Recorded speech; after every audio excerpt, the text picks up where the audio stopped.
నమస్కారం, చరణ్ టీవీకి స్వాగతం. అసైన్డ్ భూమిలో మద్యం దుకాణం, వైన్ షాపు పౌరంబోకు జాగాలోనే ఉంది అంటున్న గ్రామ కార్యదర్శి నగేష్. చోద్యం చూస్తున్న ఆబ్కారీ అధికారులు, మామూళ్ల మత్తులో ఎక్సైజ్ ఆఫీసర్స్. నకిలీ మద్యం అమ్మకానికి కేంద్ర బిందువుగా మారిన మెదక్ మండలం మంబోజీపల్లి మద్యం దుకాణం. ప్రభుత్వ ఆదాయానికి గండి కొడుతున్న మద్యం వైన్స్ యజమాని. గ్రామానికి వెళ్లిన 6 నుండి 10 వరకు బెల్ట్ షాపుల చలామణి.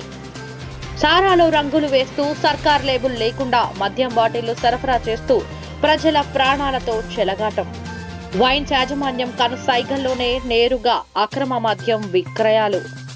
బెల్ట్ షాపుల్లో ఇక్కడ చూసిన లేబుల్ లేని అన్ని రకాల మద్యం బాటిళ్లు. మంబోజీపల్లి వైన్స్ యజమాని చేస్తున్న చీకటి దందాపై వరుస ప్రచారాలు. మీ చరణ్ టీవీలో పార్ట్ 2.